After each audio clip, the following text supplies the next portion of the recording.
We're here with another Brit Wres special, another super special guest. He's one of the fastest rising stars in the north of Brit Wres scene.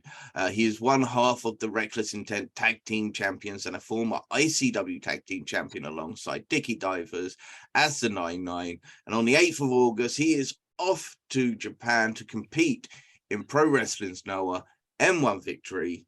Please welcome to our show, Jack Morris. How you doing? Hello. I am very well, thank you. Thank you for having me on. It's going to be fun. Indeed. As I say, we are big fans of yourself. We've seen your work on ICW Fight Club. You've been one of the linchpins for a time during the pandemic era as tag team champions. What was that like? First off, the pandemic was...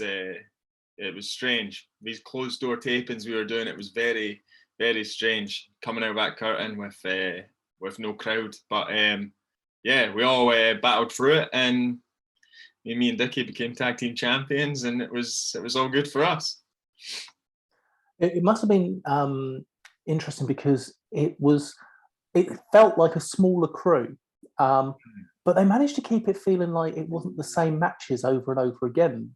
So was there anybody that you feel that you wrestled that you may not have done if it hadn't been for the COVID era? Is there anyone that you feel was particularly brought forward due to it happening?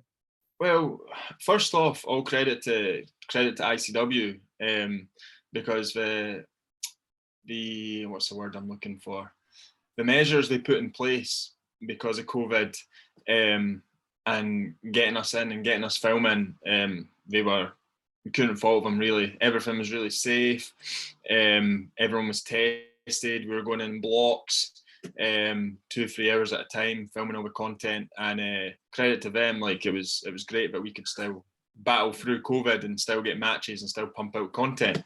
In terms of your question, in ICW, you know, I'm very much a tag team wrestler there.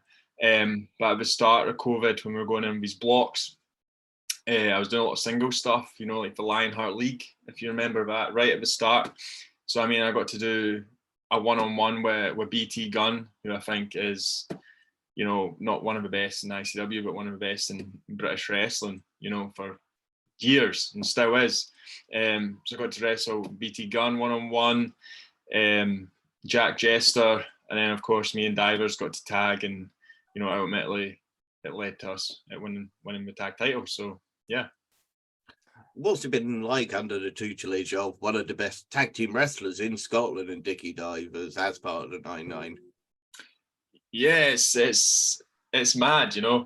I've known Dickie pretty much since I came into wrestling. I trained at Relentless Intent in Livingston, and at the time, so it was 2017, 2018, and Dickie was a big part of their roster. He might have been champion at the time. And when me and Dickie met, like, we just hit it off, and that's where the 9-9 name came from, because we just quoted Brooklyn 9-9 stuff constantly, and it just led to us teaming and getting an opportunity pretty much straight away with ICW at the start of 2019. So being with Dickie, like, it's been a massive learning curve, and he was obviously one of the first ever tag team champions in ICW. I think you guys had about 5 successful defenses against some of the younger guys, and as well as some of the more experienced guys, and weren't just part of that linchpin. But then came the Kings of the North.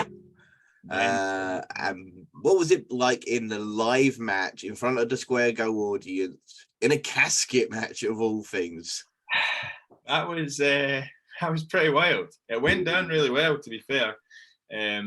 It was Dickie's idea. He's just had it in his head for a couple of years, just wanting to do a tag team casket match, because it's such a rare concept. A casket match is rare anyway, but to have the tag team involvement, he was well up for that, and so was I. So to put that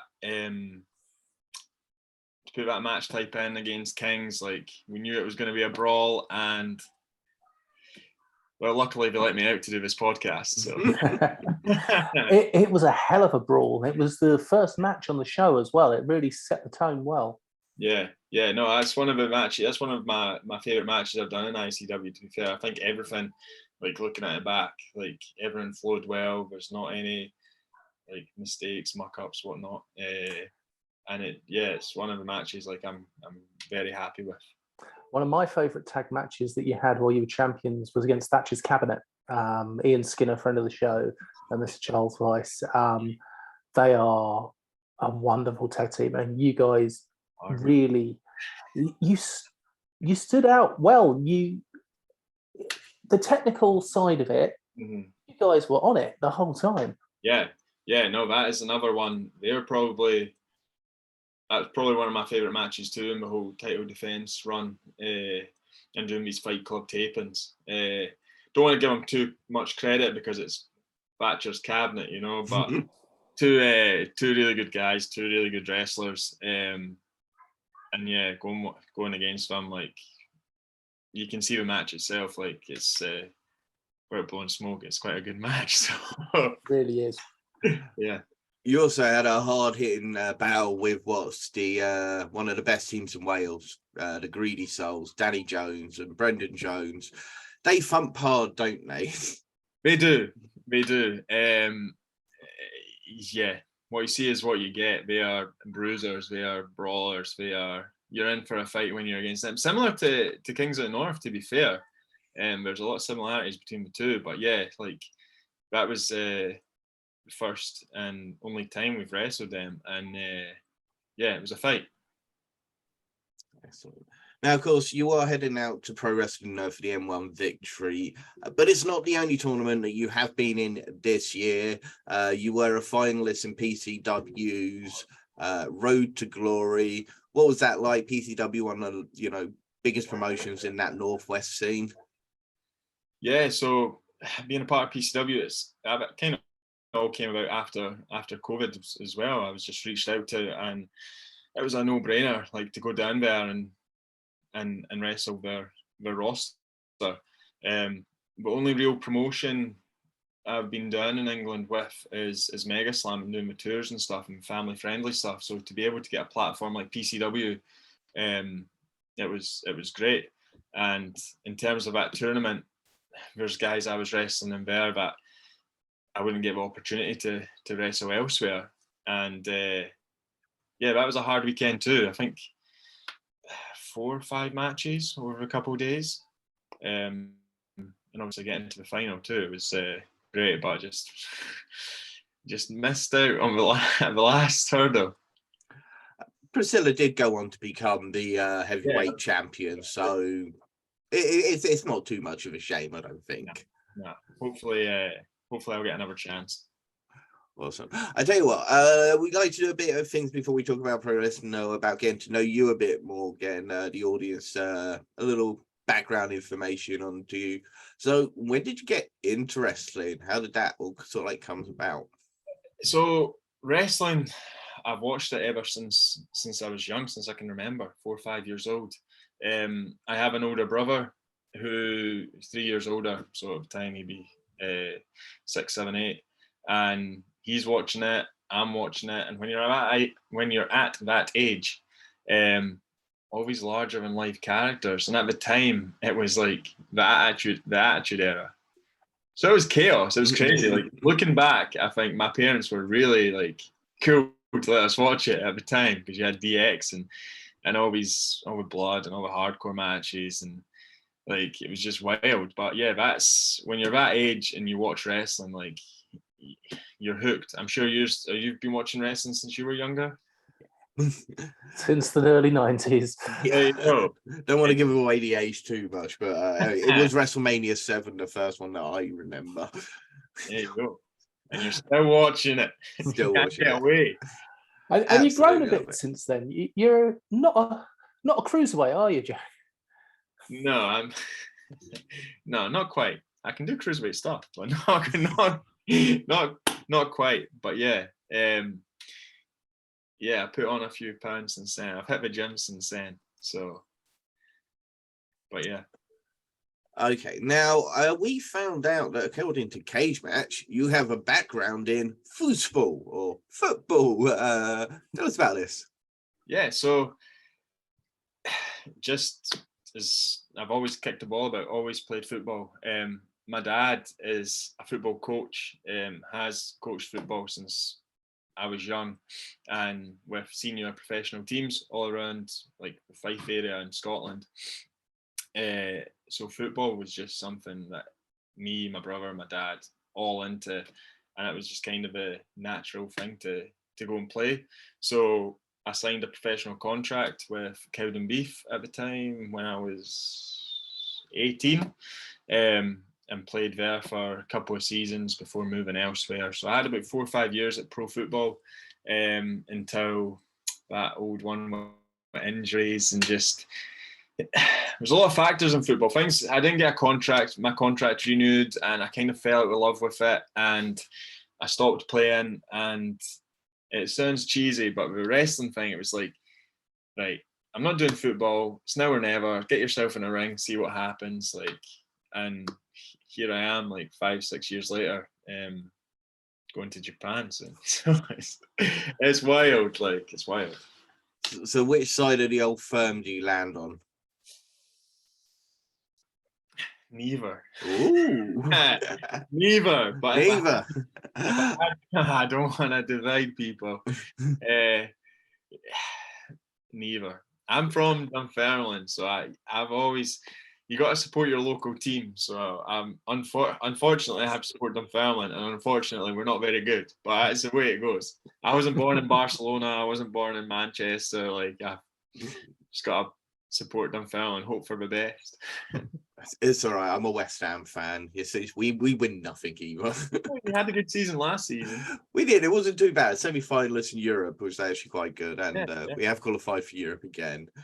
You see, normally at this point, I'd say football's a game for people that are too weak to play rugby. But seeing as it's yourself that's there, I think I'm going to save that one. No comment. I've completely lost me now. Yeah. So when you started training after football, where did you go to start training? So I went to a promotion that wasn't great. Any young people who want to get into wrestling, make sure you do your research and find a good established promotion. Look at your coaches, look where they've been, look at their reputation, and go to these places. I spent a couple of months at somewhere that wasn't too great. I don't want to throw shade or anything, but wasn't too great. And I made a couple of calls and messages to the coaches at Relentless Intent, which is a company, family-friendly company in Livingston, who have their own training school. And at the time, the coach there, they had several coaches, but one of them was Michael Chase, who had been, he's retired now, but he'd been wrestling with ICW, Discovery Wrestling, been around the UK a wee bit, had just came off of WWE tryouts. So I looked at their training page, I looked at the shows they were putting on and the talent they had on their shows, and it's a half an hour drive for me as well, so it was a no-brainer. So that's kind of where I really started to learn, like, more than just bumping about, and actually learn wrestling and learn a bit of psychology and progress from there. Do you think your footballing background and your natural athleticism help with your training? 100%. 100%. Like, it all, without sounding too big-headed or whatever, but it came really naturally to me. All the running the ropes, the bumping, just the athletic side of wrestling. It was that more technical stuff, the British style, the chain wrestling, if you want to call it that. But I really had to learn. But the physical aspect of stuff, like sleeping and leaping and stuff, it was straightforward enough. It was more technical stuff that I really needed to learn. And so am, to be fair. Now, we always ask the question, we like Mount Rushmore, it's always filled with American wrestlers. We are the British Wrestling Podcast. I'm going to limit you a bit more to just the Scottish Isles and just ask you for 4 guys from Scotland who you feel like have really influenced the scene and yourself. So we're going to Scotland or we're going Britain? Well, guys, at least 2 from Scotland, I 2 think. from Scotland, 2 from down. Okay. So I'll go Drew McIntyre. Drew Galloway, it's a no-brainer. If you look at what he's done, what he's achieved, he has what you set the goal. Like, he's achieved it.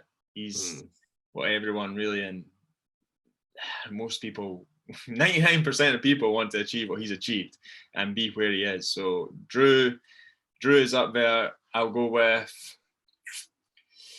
Lionheart from Scotland as well. Legend.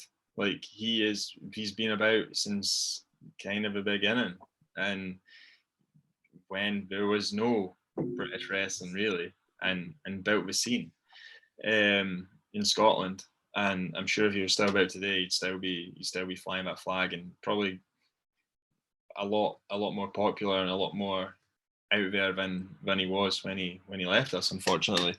Another 2, we'll go a bit down south, so I'll go with Doug Williams, a legend. Legend, yes. You've been in the ring with a couple of times. I have. Crazy, like wild. Like, I got to wrestle him 6 months after I went to Reckless Intent. So I was so green, and I got to wrestle him for 15-20 minutes. And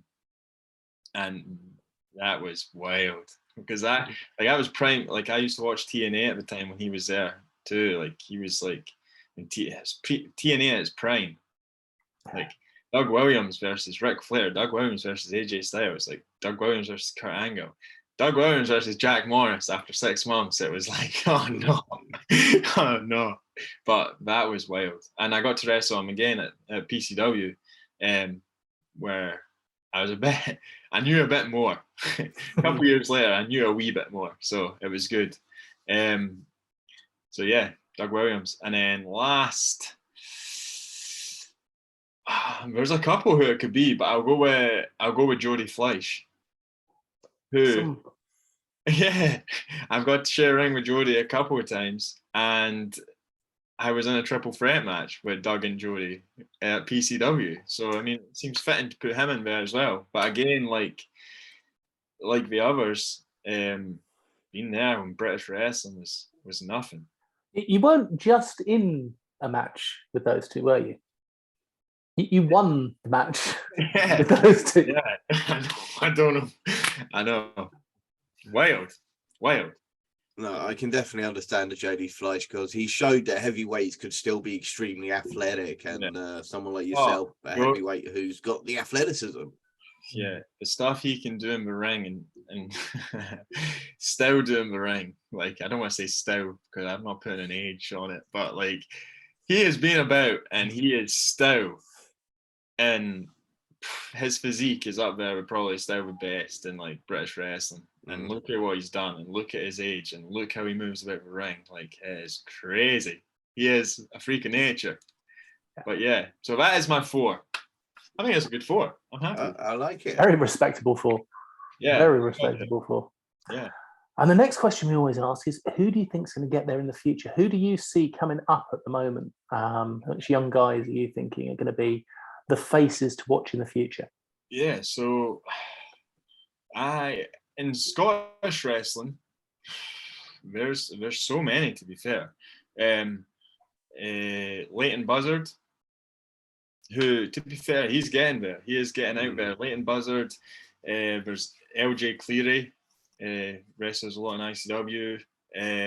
Theodoros, who came into ICW. He was with Michael. That's the trainer who I was talking about. He tagged with Michael Chase in ICW a couple of times, but Theo has really, the closed door tapes and stuff, really pushed him and got him out there as a singles wrestler. So there's Theo.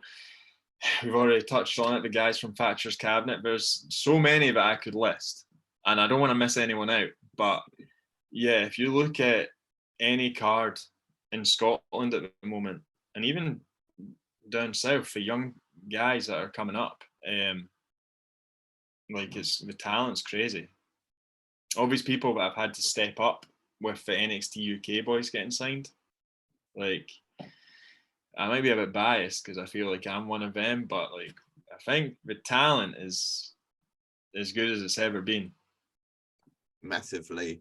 I think the current crop of young talent in Scotland, Ireland, and UK, there's probably never been the size it is right now. There are just so many incredible talents from, you know, north, west, south, wherever you want. There's just so many great young competitors, and it's a great scene.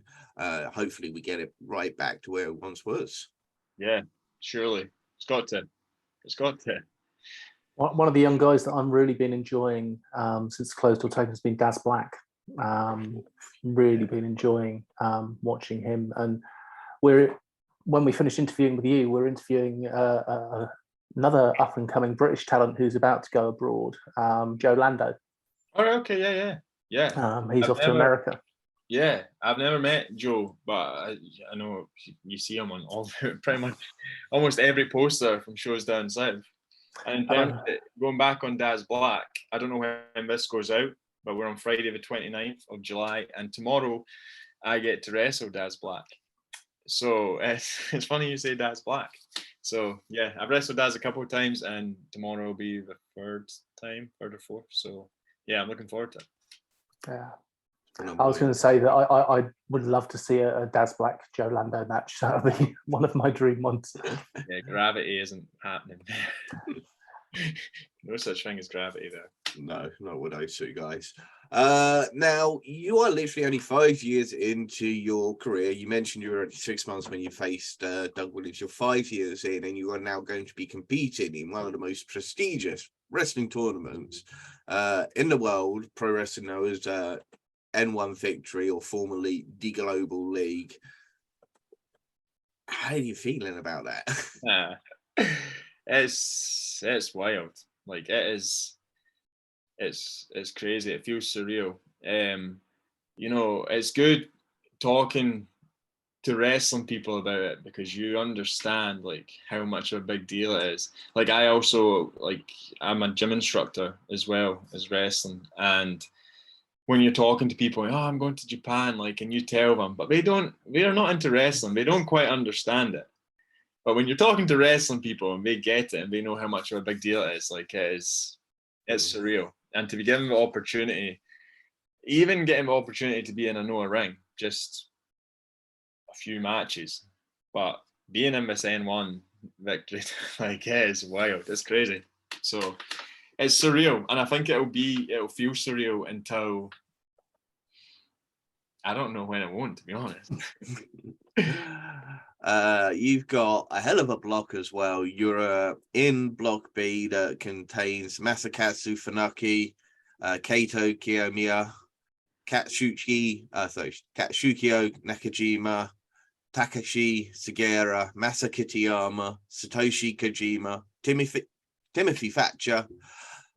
Your tournament kicks off against Kaito, who is one of the young superstars right now, pro wrestling Noah. I'm going to be interested to know who's got the better drop kick out of you two. Yes. To be honest, when I saw that it was me versus him first, I was really happy. I was buzzing because I mean, he is just incredible, and he is like, I don't even want to say next big thing. Like, he is big. He is a superstar already. He is a superstar, and I think watching his style and knowing like my style, like, and it's going to be the first time I get to wrestle in a Noah ring, first impressions, to be against him, like, that's why I'm happy, because I know that we're going to be able to have a good match. So I'm sure the first impression will be your boot in his face. I hope so. Maybe a couple boots. Of course, he is a former winner of N1 Victory. I think he won the actual last Global League in 2018. But you're also in there with the last two, Nakajima, who has won the last 2 M1 victories. How are you liking your chances in this? Hey, well, I'm not there to make up the numbers. I'll say that. I'm there to win. And I'm going to get a few wins in this block, I'll tell you that. And we'll see who it's against. But the block is just crazy. Like, it is mad. And it's like I said, it's surreal. And I'm going to be standing across the ring from these guys, and that bell's going to ring, and it's going to be go time. So ask me that question again September. Oh, we definitely will have you back to ask that. There are so many different styles of wrestlers in that block as well, from the technical to the brawlers, and the catchers catch can as well with Timothy Thatcher. You must be looking forward to that one. Yeah, that's going to be a test. They're all going to be tests, to be fair, but like you said, there's so many different styles, so many different variations, and I think I like to think I've got a good hybrid. I can do a bit of the British style, I can do a bit of the wrestling, I can fly, I can brawl. Like you saw the match with the Kings, going back to that. Like, it's every one of those matches. Like, there's so many different things that can happen in each match. So it's wild. It's going to be an education as well. Like, there's no doubt about that. So yeah, I just can't wait to get going. It's crazy. Have you ever visited Japan before, or is this going to be a first? This is a first as well. So there's that aspect too. Like, even if you take out the wrestling side of things, just getting to go over, and I'm staying like 10 miles north of Tokyo. So like, getting to see Japan and getting to be there, like, that's an experience in itself. You add Noah on top, and you add the N1 victory tournament, like, crazy. Very lucky, and very I'm just buzzing. So, as you say, Kato on the 11th, then it's the 14th against former New Japan heavyweight champion Kojima, former Noah heavyweight champion as well, actually. NXT star Timothy Thatcher on the 17th, former M1 victory winner Nakajima on the 19th, Takeshi Sugiura on the 20th of August, who may be 52, but is the former national champion and a 4-time heavyweight champion. On the 27th, it's Masakatsu Funaki, current national champion. Opportunity time. And then Masa Kitayama, who is just a hulk of a guy. Yep. He really is. He's one of the young guys who's just about coming up. But yeah, he has got some serious size to him. Yeah, don't remind me. Who are you looking forward to facing most? Well, without repeating, we've already touched on it, but obviously Kiyomiya in the first match, that is, like I said, it is first impression time. Somebody I think I'm going to have a great match with. So, and it's, first match, so I'm buzzing with that.